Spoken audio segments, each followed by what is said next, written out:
Dokter. Sudah kamu Apa itu yang makan bergizi iya gratis iya itu ya? iya iya, Dokter. Sudah kamu rekam. Kami ini tidak dilibatkan. Oh iya? Oh. Oh iya, Kak, Dokter? Iya, itu kan dikelola semua oleh badan gizi apa segala itu. Oh, tidak dilibatkan. Oh, terus Iya, tapi kalau mhm, ya jadi selama ini intinya begini aja, intinya iya. saya Iya, jelasin. siap. Kalau misalnya mereka meminta bantuan Dinkes, ya Mhm. kita akan turunkan tenaga gizi kita yang ada di puskesmas.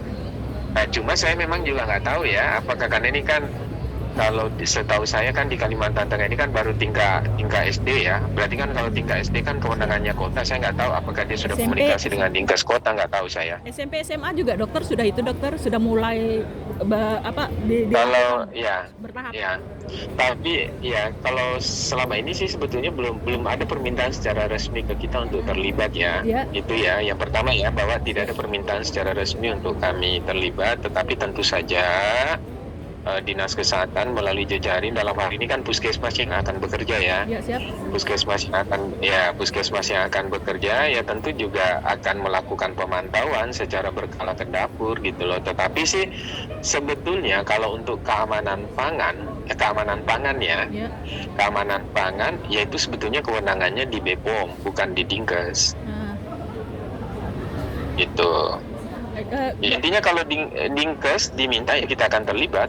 oh, siap. Terus Ya. walaupun tidak diminta, apa yang bisa dilakukan sama Dinkes ini, Dokter? Yang bisa kontribusi? Kalau bukan Dinkes secara langsung ya, Siap. bukan Dinkes secara langsung ya, yang bekerja kan teman-teman puskesmas. Nah, biasanya itu kan ada yang disebut dengan inspeksi penyedia makanan. Itu menjadi bagian dari program kegiatan di puskesmas. Jadi penyedia makanan, penjama makanan itu akan dibina oleh puskesmas, Ya, oleh siap. tenaga gizi maupun tenaga kesehatan lingkungan, termasuk juga sanitasi dari dapur ya, dapur pengelola itu juga akan diinspeksi oleh tenaga sanitasi di puskesmas. Kalau itu diminta tidak diminta akan dilakukan. Dokter, kalau Nah, kalau dokter menilai sendiri ini kan dengan yang senilai 10.000 itu gimana? Kalau di mata Dinas Kesehatan, makanan bergizi bagaimana sih yang dengan harga 10.000 itu, Dokter, yang berkualitas dan bergizi? kalau Dinkes ini kan secara prinsip yang terpenuhi ada terpenuhi kalorinya, ya kan? Ya. Nah, terus ada proteinnya, Mm-mm. kemudian ada lemaknya, Mm-mm. ada vitaminnya. Ya soal berapa harganya itu tidak menjadi masalah, yang penting terpenuhi. Mm-mm. Nah kalau untuk misalnya kalori kan bisa didapat dari nasi, ya toh. Kalau protein dia bisa dari ikan, daging, tempe, tahu kan bisa. Ya, kemudian kalau dari vitamin bisa dapat dari sayur, ya sayur dan buah, serat juga dari sayur dan buah. Mineral juga bisa didapat dari sumber-sumber makanan yang saya sebutkan tadi, bisa dari nasi, bisa dari daging, bisa dari buah dan sayur. Nah, soal berapa untuk bisa terpenuhi biaya sebetulnya itu menyesuaikan saja. Cuma memang saran saya jangan dilihat per porsi, Oh iya. ya kan?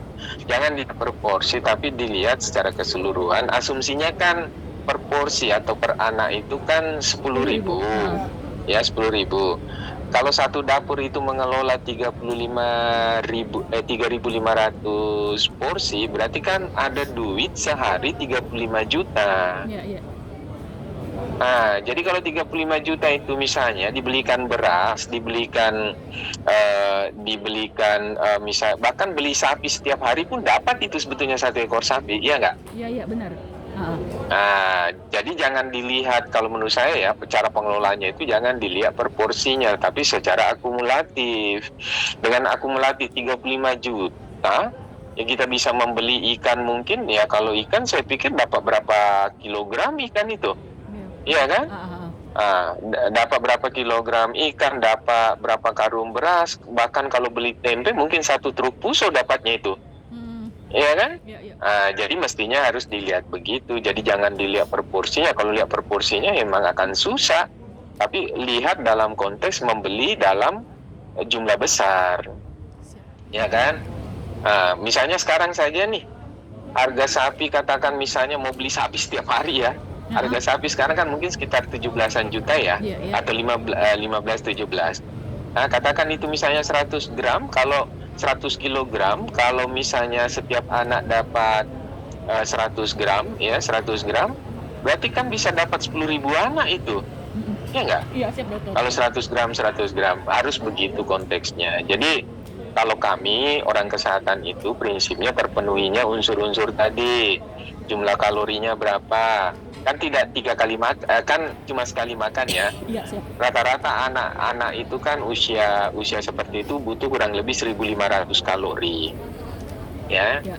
1.500 kalori kalau misalnya dapat dari nasi, kemudian ikan, ya sepotong ikan, kemudian apalagi ikannya digoreng ya, itu sudah terpenuhi sebetulnya itu satu kali makan sekitar 500 kalori, ya kan? Siap dokter. Oke dokter, makasih dokter ya. Nah, Siap. begitu ya konteksnya, Siap, jangan dilihat proporsi lah, Ya, lihat siap. secara garis besar gitu Ya, siap loh, dokter. ya. Ya, siap. Dokter ini saya kasih wartawan Tabengan juga dokter ya. Oke. Ya udah. Makasih dokter ya. Yuk, Assalamualaikum dokter.